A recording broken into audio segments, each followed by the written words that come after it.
Good evening, everybody. Welcome to season 3, episode 6 of the Small Talk podcast, co-hosted by Marlene Sharp and Chris Pomay, a monthly entertainment talk show. And we are back tonight after a little bit of a break. I apologize for the long opening intro. I had some technical difficulties with Instagram right now, so that's the part of technology. But I'm looking forward to our show tonight, and I'm going to bring on our co-host Marlene Sharp for season 3, episode 6 here on this Thursday, June 12th. 2025. And I want to say thank you to everyone joining us live stream or listening to this on audio after. Here's my co-host, Marlene Sharp. Good Hi, evening. Chris. How are you? Good. How are you doing? I'm doing okay other than technology today. It's Yes, StreamYard went down for a while today. There was an issue with the website, and then Instagram now I'm just having trouble live streaming on Instagram. I see there's some glitches happening. So apologies to our audience and thank you for bearing with us. And maybe the theme that's behind yours and my head, killing it at a funeral home. Maybe just killing it. that, that's the theme of the show and our guest and the Yeah. state of the internet today. We rely so much on technology, and then when things do happen, we're all like, "Oh my god, oh my god." Yeah, it's frightening, but that's what comedy's for. Make fun of it. Absolutely. Speaking of comedy, and we're going to bring our guest on in a minute. Do you miss doing that, Marlene? Comedy? Oh my gosh, yes. Okay, so I have to share a very quick anecdote. So I yes, the answer is overwhelmingly yes. Yesterday, I visited the set of a Disney Channel show called the Wizards Beyond Waverly Place, and it was something that it was a field trip for Autism and Entertainment, which is an organization that I work very closely with. And I started to cry on the set.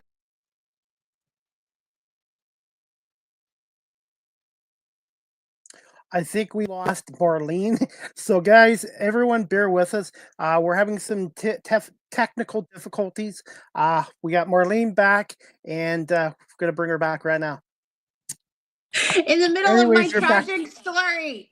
Oh God, StreamYard, you are a tough taskmaster, StreamYard. So anyway, yes, I'm just gonna get right back into it. I was on the set of Wizards Beyond Waverly Place yesterday, had a nervous breakdown because I missed acting and sitcoms so much. It was very triggering. I mean, everybody was very happy on the set except for me, who was bawling. But yeah, I haven't done stand up in a while, but I do produce a regular show at the Laugh Factory called Neurodivergent Comedy Nights. So that's good. It's very rewarding to see my mentees get up on stage. As for myself, I always put my stuff now in the background because I need to make a living and couldn't make a living off of performing, but not to be deterred. Okay, TMI. Anyways, speaking of comedy, this person that's coming on our show tonight, she was on my show, my solo show about 7 months ago, and I really connected with her. And one thing about her is she was a teacher for over 21 years and left teaching to go into comedy. And we're going to bring her on now. She wears many hats as well, besides being a teacher, comedian. Now she's a wrestling ring announcer as well. Her name, and she's from I believe she's from Delaware, the Philadelphia area. Her name is Chica Loca. Hello, how are you? Hey, hello. Chica, welcome. Hi. I'm so glad to be here. We're glad to have you. And wow, I can't wait to hear your backstory from teacher to ring announcer to comedy or twists and turns in between. All of the above. And I heard the project that you're working with, and I'm late diagnosed on the spectrum. You? Oh, yeah. I've been working on a clean set for Vegas, actually, for the comedy reviewers. 8 minutes TV clean, and Loca's not so clean. So I really have been diving into myself to find out who I am and how the, being on the spectrum or now the ADHD, it keeps changing. Yes. And so I'm like, well, I'm Puerto Rican, I'm on the spectrum, so I'm autistic-Rican. And so I heard you and I was like, oh, yes. So you'll understand a lot of the things that I'm talking about, like my new hyperfixation, pro wrestling ring announcing. So wow. I got really excited when I heard you. Yes, as you should, because these are extraordinary things that you're doing. And just knowing that there are things out there like that, because before I was told by my therapist, like, no, we should. I'm like, what are you talking about? My response to her was like, but I'm a good dancer. Like, I don't know what that meant. Like, I don't like why that came. I was like, nah, I'm a good dancer. Like, what? How that has anything to do with the autism or anything, I don't know. But, oh, hey, Jay. Good to see you. Hello, Thank you, Jay, for watching. Chica, can you tell our audience how you came about your stage name? And as for the wrestling ring announcer, do you have a different name for that as well? Or do you use Chica Loca for ring announcing as well? I do use Chica Loca for that. I actually got involved in it. A great comedy production group out of Maryland called Big Timing Comedy. They had asked if I wanted to do announcing at a comedy wrestling type event. And I thought, wow, that's awesome. Sure.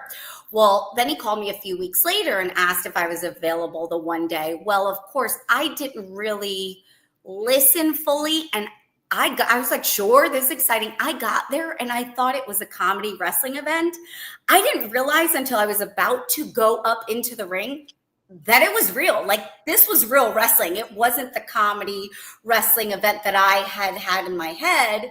That one's going to be in September. We are still doing that. But yeah, once I found out it was an actual wrestling event, I kind of winged it that day, but then I learned all about it. And now I've been watching it like every day and listening to podcasts and just figuring it all out. And, you mean all wrestling isn't comedy? Are you sure? That does not sound right. I'll tell you what, some of the comedians that I have met seem like the nicest people, and then you get off, they get off stage and they're like, ugh. But in wrestling, they're these like scary people, and they are the nicest people. I'm like, whoa, what a difference, from comedians. You think they're all going to be jovial and funny all the time, and not the same experience. So wrestlers are actually a very nice thing. Oh. So I'm sorry. I heard autism and entertainment and my head has been there. So I think the question was, how did I come up with the name Chica Loca? Yes. Correct. Okay. So I was still teaching at the time, 5th grade, and they're very big into social media. So I couldn't use my actual name, which is Blanca. And Chica is somehow less ethnic and easier to say for people in Delaware. So, yeah. I had a beach house with some of my sorority sisters in college many moons ago at Seaside Heights. So I was kind of snooky before Snooki was Snooki.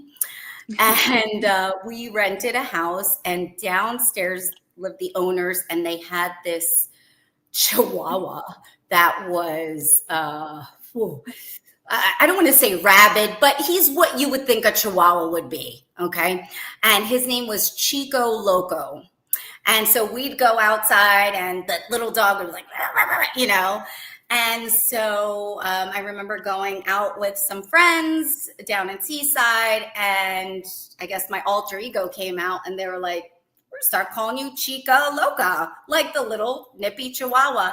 And it kind of stuck for a while, just as like an alter ego name when things started to get real feisty. And then when doing comedy, I couldn't use my name, and I was like, oh, let's bring back the alter ego, Chica Loca. And so, yeah, that's how that happened. Marlene, when you were a comedian, did you have a stage name too? Marlene Sharp. I was born with it. Yeah, it's built in. It's part of the package. Yeah, that's it. Just me. And I do have some good news. I did fix Instagram, so now people can watch us on Instagram. And hopefully, fingers crossed, that's it with the technical glitches today. Do you know what a slider is? Oh, look, and as you said that, there went Marlene. Hopefully we're done. Poof. Do you know Yes. what a slider is, Chris? In baseball, yes, it's a pitch in baseball. A slider outside of this. Hey, welcome back. As he said, I hope we have no more technical issues. You went poof. I know. It was a curse. Chris, never say that again. It was perfect comedic timing. Thank you.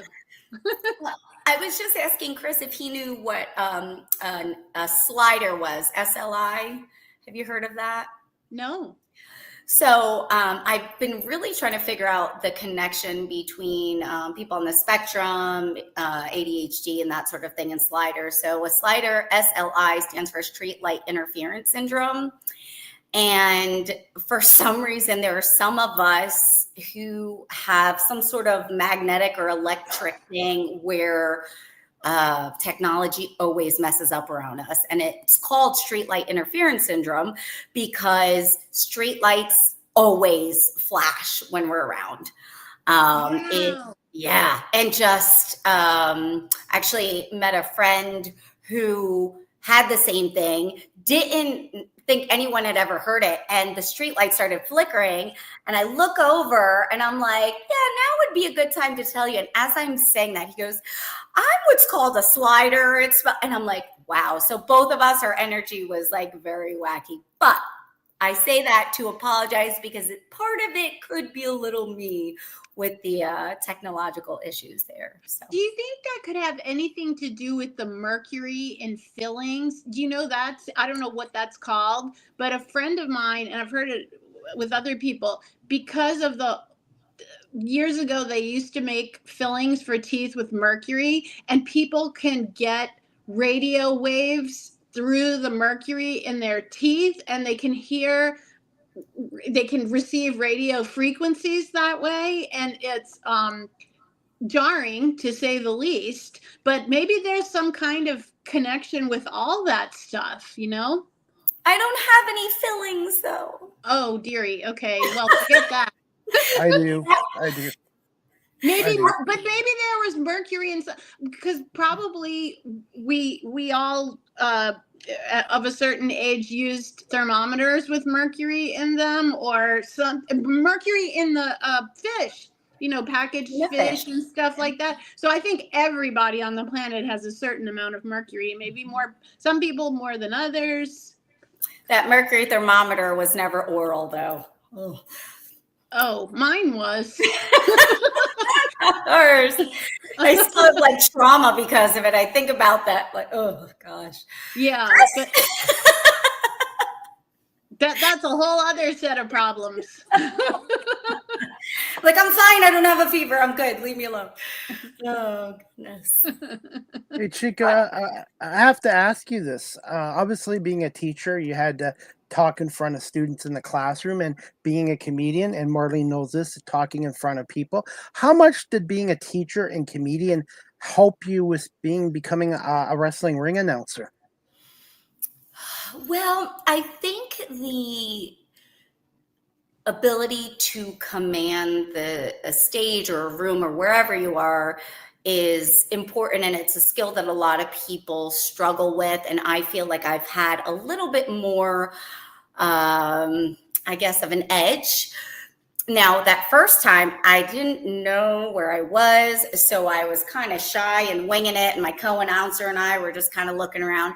The second time, I was a little more comfortable, and I learned a little bit more about the role. This last time, when I knew I had it officially, I had the bow tie and putting the bow tie, the outfit, the sequence, and I went out there and messed up the intro. And then after that, I was able to recover, but being in the classroom and doing stand-up, those things have helped me to kind of bring back the audience once they're like, all right, this isn't going to work.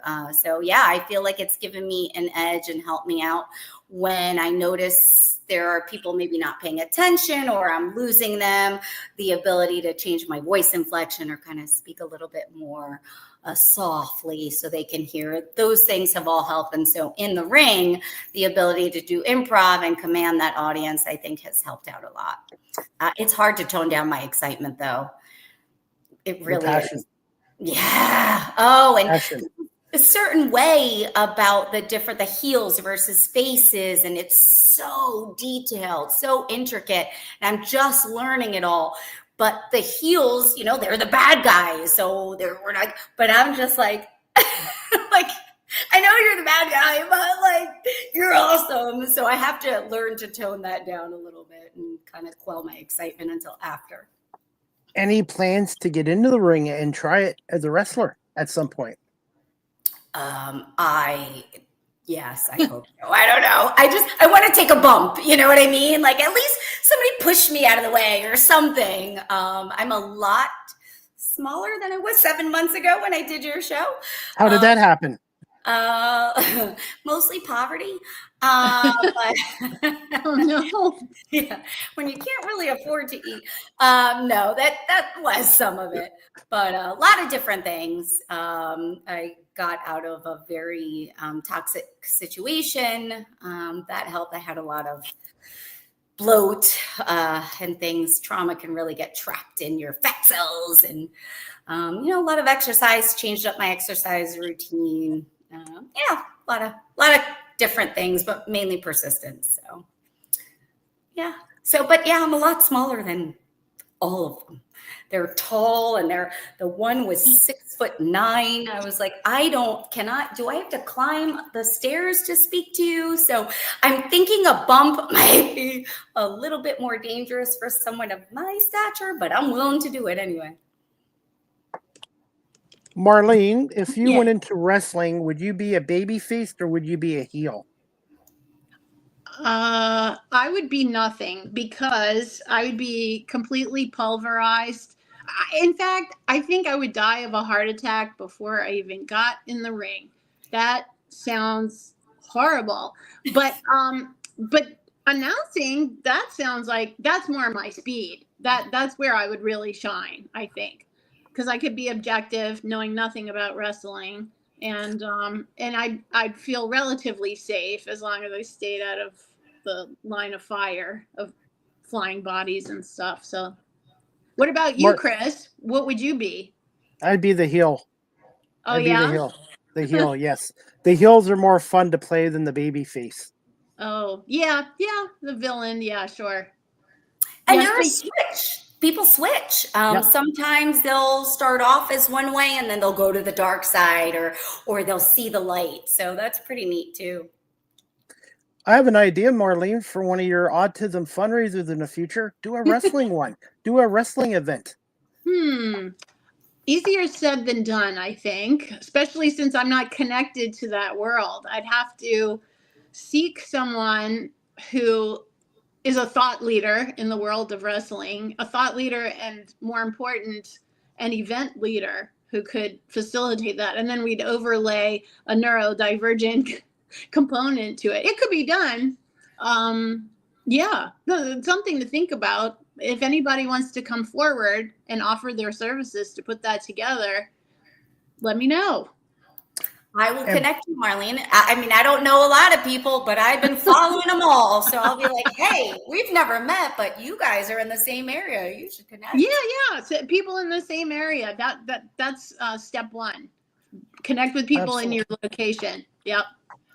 And we have some people watching our show tonight. One of my guests from Monday, Nicole Blessing. She's a stand-up comedian from LA, originally from Minnesota. She's watching. Robbie Schneider from Buffalo, New York. He's a podcast host. He's watching our show tonight. And my former station manager with WQEE 99.1 FM in Georgia, Ryan O'Neill, is watching. He's a huge wrestling fan too, by the way. And we have another former guest watching, Vadim Govarov, the Rubber Ninja. I remember him. How is he doing these days? He's doing great. He's in New York for his son's graduation. And shout out to Henry Govarov. Henry graduated from high school today. And Vadim drove all the way from Florida up to New York to see the graduation. So it's a big day. Deep sea diver, right? Correct? If I remember. And sculptor. comedic figure sculptor. Maybe perhaps he can do one of me and one of you and Chica too. No pressure there. He's actually very fast, and Wow. but he has a specific style. It's very Wallace and Gromit. So if you don't mind being portrayed very similarly to Wallace and Gromit, then you will definitely go for his style. If you're looking for something more like Rodin or like something in a stodgy museum, not his jam, not that. We have another audience member watching tonight. His name is Jimmy. He's from Ireland as well, and he enjoys both of you guys. So he's always watches their show. So thank you, Jimmy, for watching us from Ireland. So this isn't just a local show. This technology is amazing. You can reach so many people around the world. Love Ireland. Do you know Rosie O'Donnell moved to Ireland? Yes. I wonder if this gentleman is close to Rosie. She's been doing public appearances. She's been performing stand-up in Ireland. Speaking of comedians, one of my friends, she's a comedian. Her birthday is the same day as mine, June 29th. Mary Kennedy was just in Toronto 3 weeks ago at Second City, and I got to see her and interview her and meet her in person. Marlene, have you connected with Mary Kennedy at some point? I haven't, but I know the name for sure. Yes. Yeah. That's so cool. Wow. And happy early birthday, partner. Thank you. I'll be 73. Oh, you look amazing for 73. Even 53. Even for 63, you look amazing. 53. But Chica, if you ever get up to Ontario or Toronto, Second City is a place you got to go because that's where the late John Candy and a lot of the STTV guys, Eugene Levy, Joe Flaherty, Mike Myers. I missed Mike Myers in Toronto by 2 days. He was at Second City in Toronto, and I missed him. And he's quite popular, and he still comes back to Toronto quite often. So everybody talks about Canada being hockey, but we have a lot of comedians here too. Yes. And if I go there, I'll definitely hit you up way before I go. And I'm going to be in Toronto on Saturday too. Famous comedy town for sure. Very famous. Do you have a second city, Marlene, in LA, or is it just Toronto, Chicago, and New York? There's an improv here, and I think the second city, I want to say there's like an adjacent theater. This is terrible that I can't remember because I've performed there, but I'm pretty sure that or at least it used to be, there was the improv, and then there's like an adjacent theater that's the Second City Theater, and so they do classes there and performances. So they're kind of merged, I guess, is what I'm trying to say. Yeah, it was like that a while ago when I was regularly performing, but yeah, we've got quite a robust comedy scene here, but I would say for baby comedians it is very tough because you go and perform at a show to a room full of aspiring comedians, and they're very critical, in other words. So you got to either get them liquored up or just drive out of the city a little bit. And then I had discovered that fairly quickly, that my people were in retirement homes and coffee shops outside of LA, not the hipster crowd in Hollywood at all. Chica, what kind of crowds do you normally perform in front of, generally? And it just depends on the day. Yeah, all sorts of different crowds. I will say I don't know if I can say this, the wealthier whites around Delaware-ish. I don't know if it's the climate of the world, but the name Chica Loca kind of gives them an opinion beforehand sometimes. And they're like, we only pay Latinas to clean our floors, not make us laugh. But then sometimes I'll win them over. And that I feel is my tougher, and not always, but any other demographic, race, nationality. Yeah, I do it all. I'm a New Yorican. So yeah, I kind of fit everywhere and nowhere at the same time, if that makes any sense at all. Yeah. Yeah. All sorts of crowds. Yeah. The young ones, you were saying about like the young hipsters and stuff. It really depends on the area, I think, because the young hipsters from New York that I've encountered are like, you should be body positive and all this. I'm like, it's not about body positivity. It's about bank account negativity. I can't afford new clothes. Okay. So leave me alone. Like when I was your age and your size, like I was like that too. So you hit me up in 27 years when you squeeze out a few puppies and your metabolism goes to crap, kind of like your motivation. So other than that though, I have, pretty diverse crowds, I guess. A funeral home. I see that. Yes, you must explain killing it at a funeral home, please. So it sounds just completely wacky, but it was in New Jersey. It was a fundraiser for a library society in South Jersey. And when I tell you, the funeral home, it was basically like a compound, and where the comedy was, there was 250 people there, sold out, just completely packed. Average age was about 74, which I made a joke about them. You know, that's a good age though. They are a very appreciative audience. So yes, kudos for snagging that crowd. They were awesome. The funeral home section that we did in was a completely separate building, and if you didn't know you were at a funeral home, it looked like a wedding hall.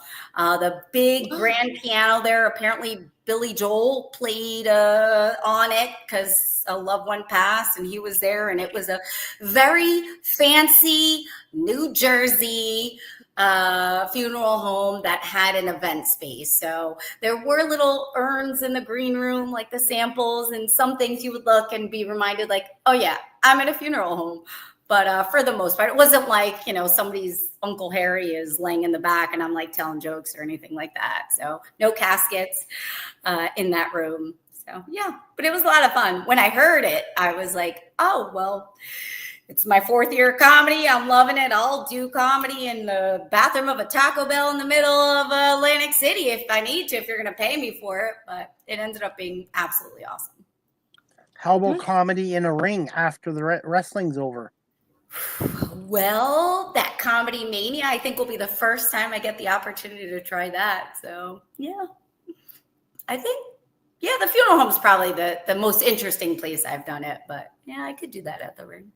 What about yourself, Marlene? What's the question? Where? When you were a comedian, did you have any interesting places that you performed at?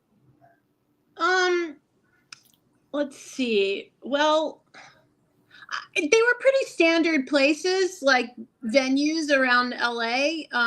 The Haha Cafe. There was a place called Room 5. There was the Laugh, not the Laugh Factory. That's one place I did not perform. The Improv and the Comedy Store and various other places. Yeah, they were pretty standard. Because there is, like I said, a robust comedy scene here. There, you can just throw a pebble and hit a comedy club, and a lot of people, myself included, doing comedy out here.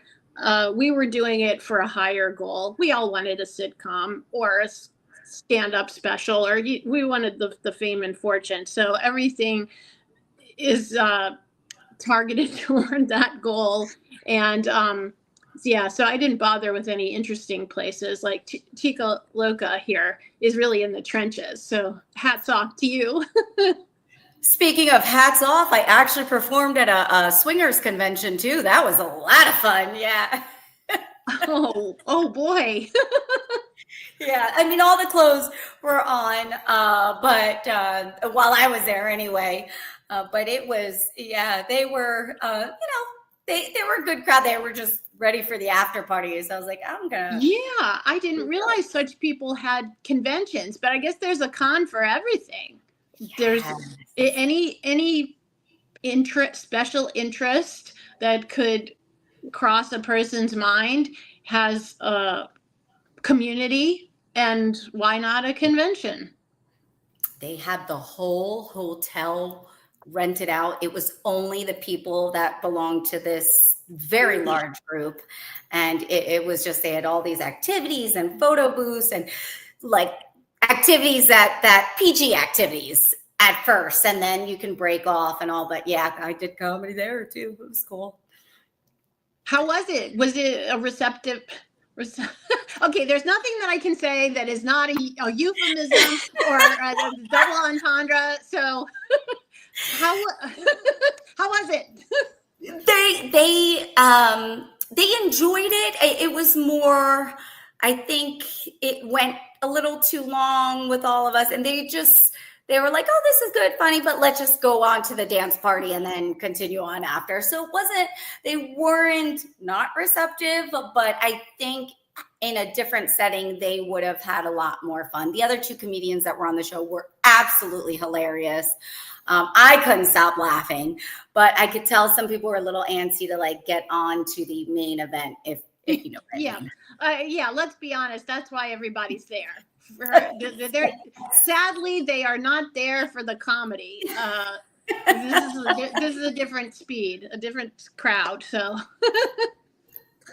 Marlene, speaking of your partner in crime, where's Blanchie tonight? I haven't heard her bark yet. Oh, she's right here. She's napping. Yeah, so we're thankful for tiny blessings. We were on another lively Zoom today where we were hosting. We were co-hosting, which was a surprise to me. But we had a Zoom webinar today for Autism and Entertainment about film festivals. And so we had a number of guests who were talking to an audience that had RSVP'd about getting your projects into film festivals and strategy, award strategy and things like that. And Blanche was all over that one. She's quite passionate about film festivals because she had her own film called Blanche's Bichon Buzz in a film festival, and she feels that she's the authority on that. So I think she might be wiped out from that a few hours ago, and she's taking a break. Thanks for asking. I'll tell her that you asked. Dogs are number one. Dogs are always number one. Comedians are number two. Where can I follow? Do you have a page? I would love to follow and Oh, thanks, and likewise, yeah. So my company is called Pink Poodle Productions. So you can Google that and see what happens. And then I'm really a maniac on LinkedIn, so I use that for work a lot. And I find that is a very appreciative audience for anything out of the box, because a lot of the posts there are very like corporate and salesy and kind of stock footage and just dry. It's not known as the sexy platform. It's the business networking platform. So if you come forth with any sort of creativity, usually people are, oh, yay, thank you. So I love LinkedIn, and so you can find me there, and I'm various other places. But and yourself, are you? Where are you located? I all over. I have somebody that's helping me out now. She's in digital marketing and media and a bunch of other things. I don't know. So she's doing it for credits, and she's learning and I'm learning. So as of right now, I'm on Facebook, TikTok, and Instagram. But TikTok. Yeah. Well, I haven't seen you there. Me neither. I have an account, and there's some things on there. It's been so hard to keep up with everything, and it's time consuming. So time consuming. Yeah. And also just to be a comedian, oh my goodness, that even if you're just doing it for fun, it's so hard just to work on the material. You've got to write so much just to come up with one nugget that makes people laugh, not to mention getting yourself booked in different venues, and then going to the venues. And when you're a newbie, you're in a long line of people late at night to get your minutes in, and then that's another chunk of time. It's crazy. So between social media and stand-up performing, there's not room for anything else.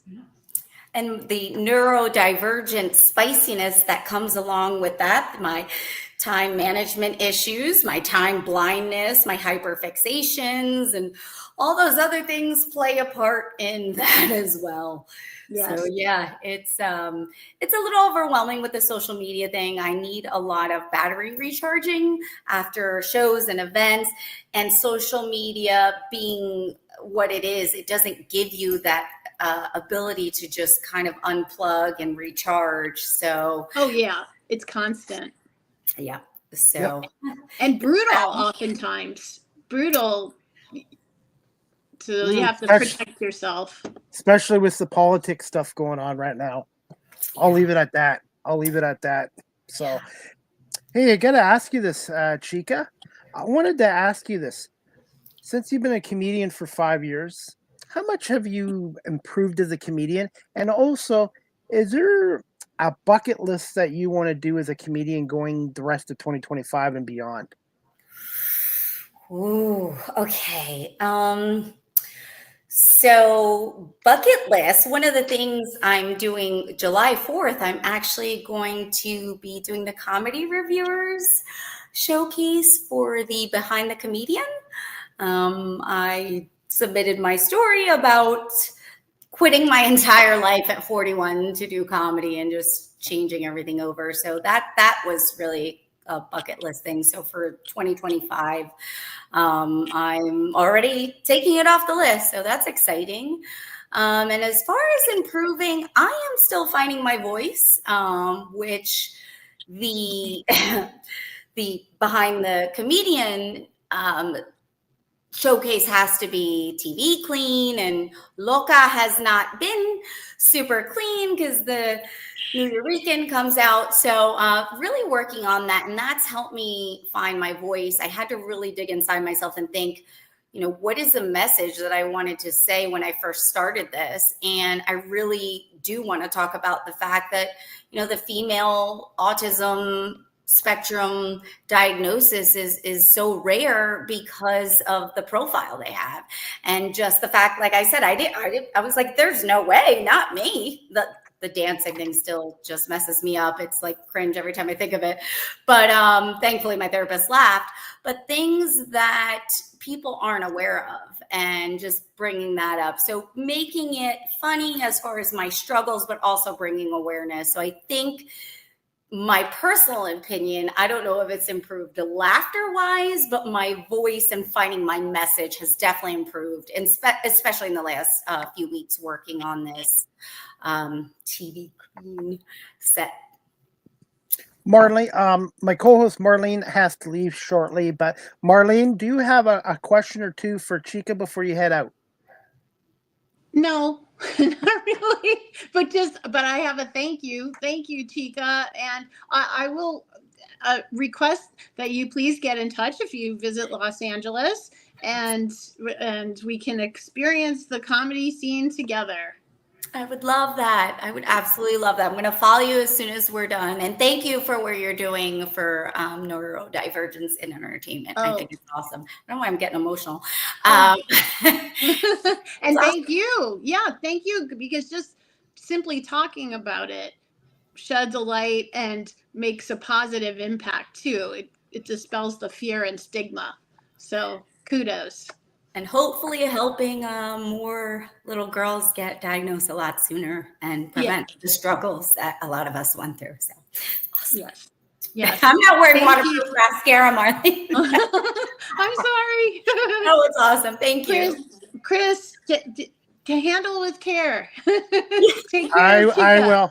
I will. And Marlene, I want to say thank you for giving us some time out of your busy schedule. And it's good to see you again, and look forward to doing episode 7 with you in July after my birthday.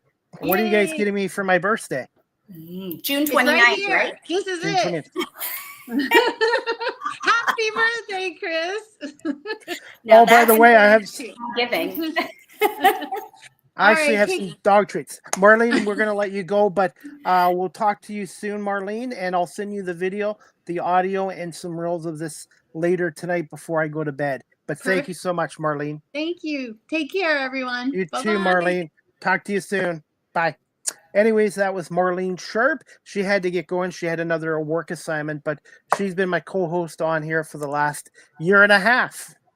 She's awesome. You guys, I mean, you know how I feel about you, but like the two of you, yeah, super She's a good awesome. person, yes. And I have another talk show where I have a co-host who's half my age. So I do one show by myself, one with Marlene, and then I do one with a younger gentleman, a football show. So it's not really work when you really enjoy it. It's a passion.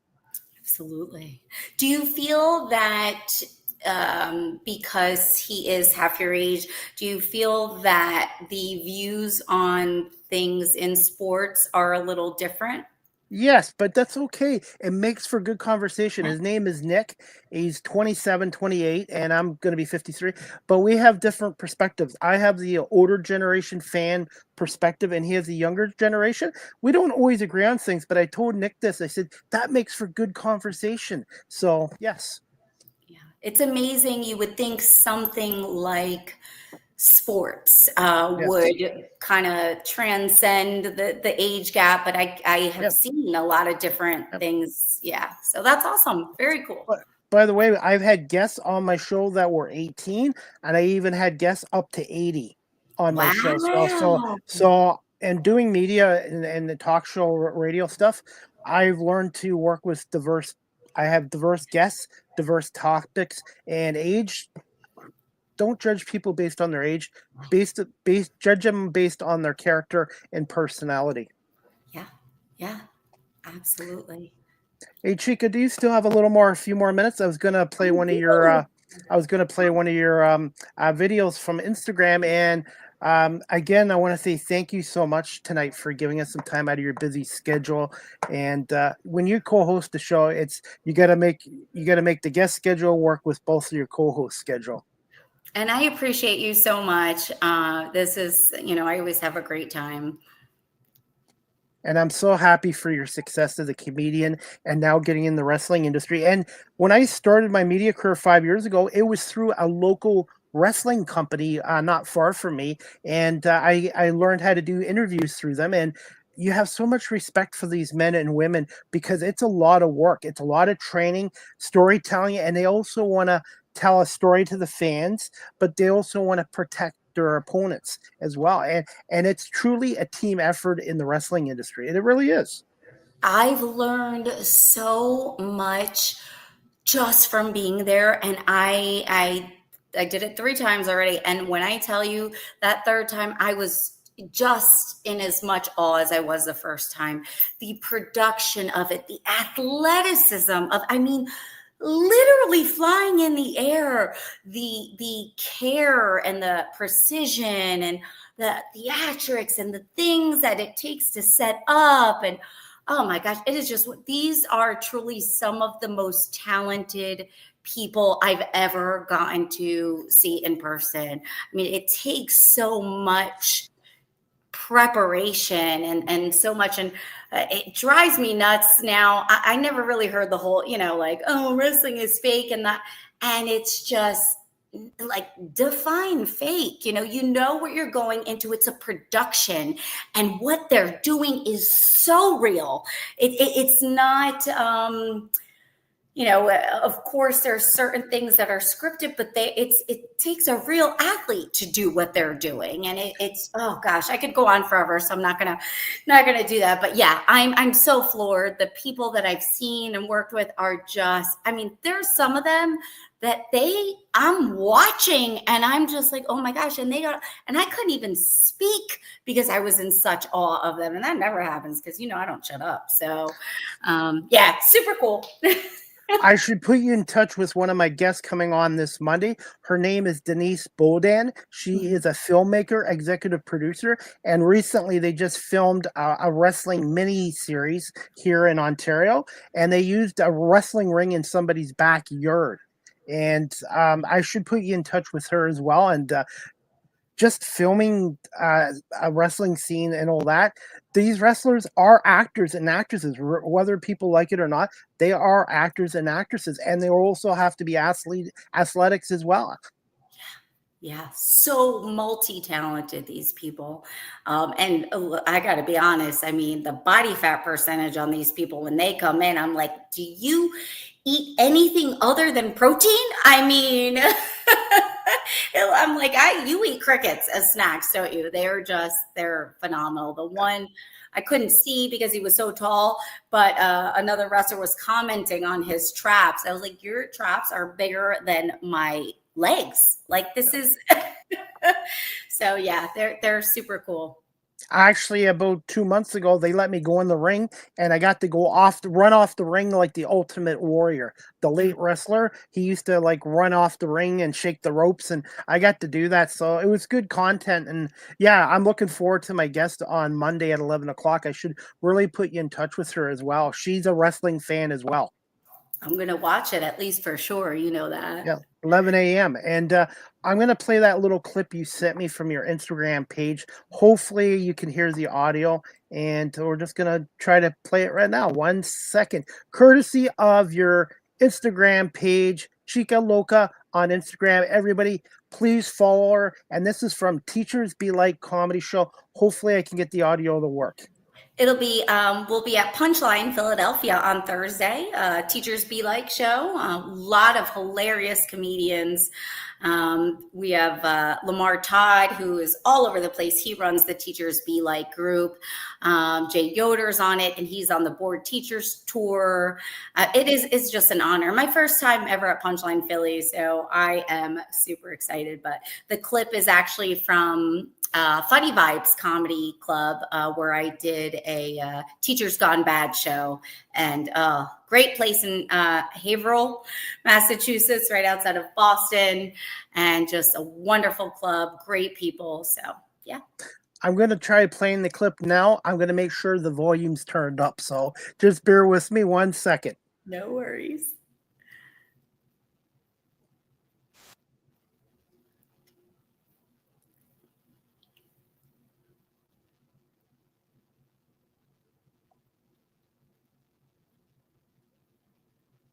Is it playing?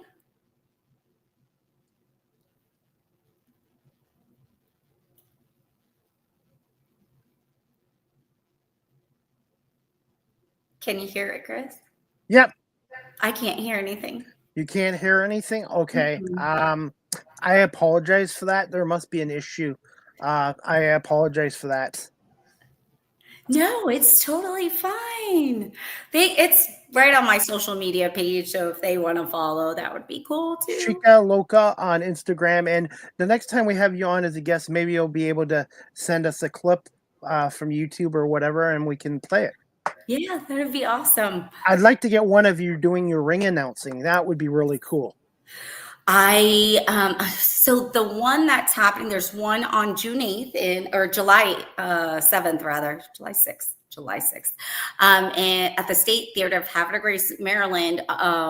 Fortunately, but unfortunately, I will be doing my Vegas show that weekend, so I won't be there, but my co-announcer will be doing it. So the following month, in August, I'll be there, and we're going to get some good tape.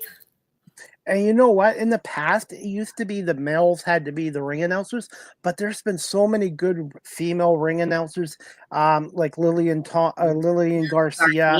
Yes. And some of the newer ones. And it just shows that women can do ring announcing just as well as men. Samantha Irvin, she's one I've been really watching some of her old stuff. Sarah Schreiber, like I watched a whole podcast with her. She was talking about how to be a ring announcer, and yeah, when I tell you I've really hyper fixated and just dove right in. I mean, Since I got you on here and you're doing talking about ring announcing, I have. This applies to me doing this talk show as well. Name pronunciation. Have you had any wrestlers' names that were kind of tricky to pronounce? Well, considering I am bilingual and I was a bilingual teacher the early part of my teaching career, some of my master's courses were in linguistics. I'm actually fairly confident when I say names because I've just done it so long and I always ask them. So it's not the pronunciation of it, especially the ones that are in Spanish. There was a heel who is from Isabuela, Puerto Rico, and he was just like, and he grabbed the mic and they were like, leave Chica alone. And he's like, she's the only one that couldn't pronounce it right. So I like her. And it was really neat. But there are some monikers that are not hard to pronounce, but it's hard to keep a straight face when you're saying them. Some of their names and monikers are very interesting. So, when you're talking about Mr. Hoochie Daddy Shorts, he's absolutely hilarious. But saying that, it was just like, oh. So, yeah, a lot of fun. Anyway, who knows? One day you see this in the WWE and the other wrestling leagues where the ring announcers get a little bit of a story with the wrestler too. And that's, I think, what the ultimate goal is, being a character in the whole aspect of it. And I'm getting the look down. Wanted to do traditional like male bow tie thing, but with the female flair to it. So I have them in every different color now. And just really also finding my character and finding my voice in the ring as well. So that's the hope. Before we wrap up this show, Chica, just thoughts on performing in Las Vegas on July 4th, your Independence Day at 5 p.m. Pacific at the Downtown Comedy Lounge. And for those people that are watching this live stream or on audio that are in the Las Vegas area, how can they go about getting tickets for this event? If you go on the Comedy Reviewers pages, they have them Facebook and Instagram. Notoriety Live has it as well. Anything basically behind the comedian by the Comedy Reviewers, you can find it. I have links on my social media as well. They're pinned posts. So come on out. I am so excited. A lot of the people that are performing, not only at my time, but at the other times, are comedians that I've seen on social media that I have a lot of respect for. And I just absolutely can't wait. And the Vegas comedy scene, oh my gosh. When I went out there for the first time, I met so many amazing people who I keep in touch with a lot. And they are just truly, genuinely good, helpful, wonderful people, the ones that I've met out there. So shout out to the Las Vegas comedy scene. I'm excited to come and see you guys. And I might be doing other shows there. I'm talking to a few people about doing shows the other nights, but that's the big one. So yeah, July 4th, look up the Comedy Reviewers behind the comedian. And yeah, or it's on my page too. And our holiday is July 1st, which is Canada Day. So we have ours a couple days before yours as well. Oh, see, and the Thanksgiving thing. You're teaching me so much about your country. Yes. Ours is usually the first or second Monday in October, and yours is in November. So some of our holidays differ from yours, but Christmas and New Year's are the same. Yeah. So, by the way, is this show live streamed by any chance? It is. I don't have the information. I think they might put out the links after. Once I get that, I'll share it to my social media as well. But they are live streaming it. And that's why it's going to be, I believe, on a network as well, a local network. So I need to keep it TV clean. How long is your performance scheduled for? Like 15 minutes, 20 minutes? This one's only 8 minutes, which normally 8 minutes with my normal routine is, I'm like, how am I going to, I can't do just 8 minutes. I've been very fortunate that in the area, standard set for me is 25 to 30 as a feature, or if I'm hosting 10 to 15 minutes up front and then a little in between. But since it is the cleaner parts of my material and also other things that I'm really just trying to lock down in the next month, I'll be doing mics and shows like every day for the next 2 weeks until then. 8 minutes seems like a long time for clean stuff, but I got it. So, yeah. What's a song that would best represent yourself as a comedian and as a ring announcer? Chris, I for my show on Saturday, sold out show, super excited. I'm hosting, really going to work out this material, but they asked, what is your entrance song? I don't know why I have such trouble with that. It could be the neurodivergent part of me, but I put it out on my social media asking people what they thought. And I got a few good ideas. I haven't really found that song, I think, that not only will pump me up, but pump the crowd up, but also be an accurate representation of me. I used to come out to Poison by Belle Biv DeVoe. Yes, 1990. That's an old song. Wow. Yes, Cinderella's Poison. That's the Loca part. But I'm not really sure. I've done, the Latina thing, a little J-Lo, but nothing. I haven't found anything that truly that I connect with, that I stick with, that is an accurate representation. So I'm working on this. So if you can think of any, let me know, Chris. Okay, deal. And finally, do you have a question for the host here before we wrap it up? Why are you so awesome?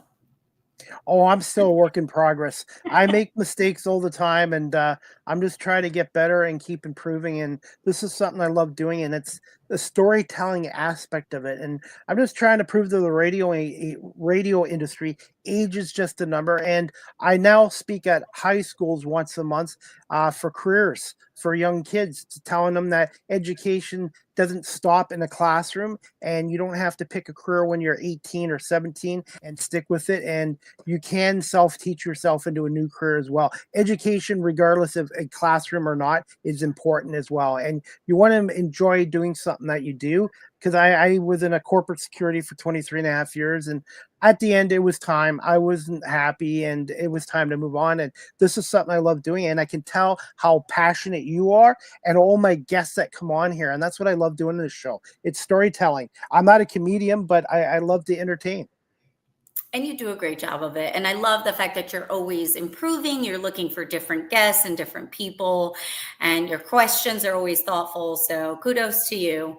I'm very grateful that you had me on again. You're very welcome. And I've also learned to ad-lib. When I started this 5 years ago, everything was scripted, prepared, and I've learned now with my guests, just listening to my guests, I can think of questions from what they say. So one thing too, and you know this in comedy too, as much as talking is important, listening is just as important, if not more important.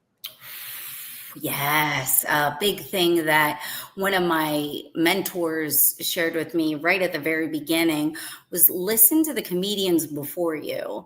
And I took the advice, but I started to realize that a lot of times when comedians don't listen to the comedians before them, they'll pick the same people out of the crowd. They'll ask the same questions, and the audience starts getting annoyed. So even those little things, listening to the responses that the audience gives, so you're not asking the same people the same questions and doing the same stuff. So I adjust my material as well. If I notice this person is really heavy on this topic, then I will choose another topic to talk to. So yeah, huge benefit in listening to everyone and everything around you.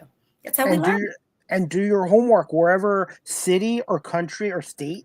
Do your homework. Like, I'm sure when you go to Las Vegas, you maybe tell a Raiders joke or a Golden Knights joke or some kind of gambling joke. I don't watch golf, so I don't know. Kidding.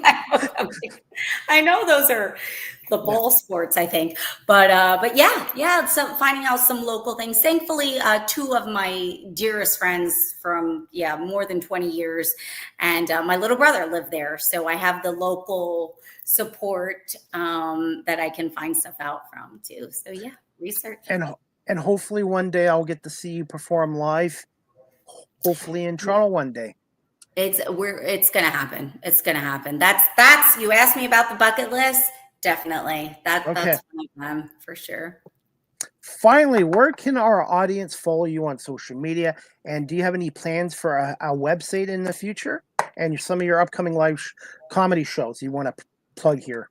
Yes. So the person I'm working with on social media, we are talking about a website.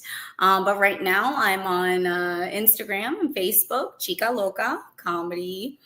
Yeah, it's the website is gonna be coming. So yeah, upcoming live shows. I do a podcast with two wonderful comedians who are just hilarious. It's called Talking Shit, and that's in the background. And yeah, every other Sunday we get and we just talk about some topics. So that's been a lot of fun, and those guys really help me out, not only with perspective but things in comedy and life. July is going to be a really busy month, and yeah, so right now June 19th, Punchline Philadelphia, Teachers Be Like show. Saturday is sold out, but yeah, I've got some stuff in Lewis, Delaware, Jersey, PA, Philly, and of course Vegas that July 4th weekend. So yeah.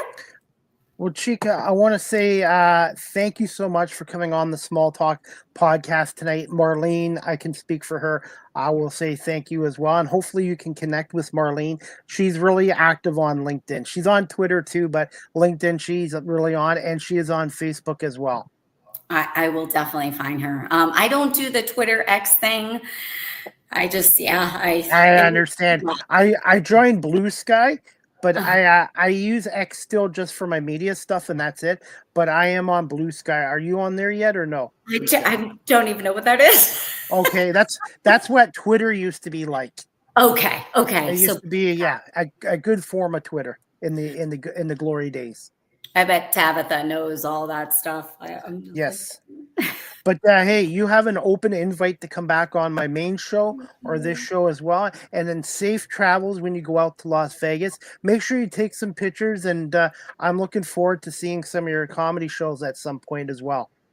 That's awesome. Thank you so much. And I'm very proud of you and your success. You just continue to grow, and it's amazing. So thank you for having me on again.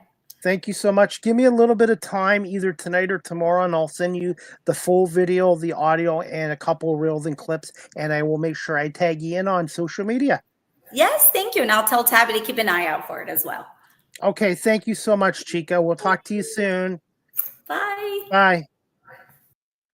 All right, guys, that concludes season 3, episode 6 of the Small Talk podcast with co-hosts Marlene Sharp and Chris Pomay, a monthly entertainment podcast show. And I want to say thank you to our guest tonight, Chica Loca, a stand-up comedian out of the Delaware, Philadelphia, Pennsylvania area, and she's now also a wrestling she's also a ring announcer in the world of professional wrestling. So check Chica Loco out on social media. She's on Facebook, Instagram, and she is got quite the comedy career coming around. And it was good to get season 3, episode 6 in tonight. And again, thank you to Chica Loca and Marlene Sharp as well.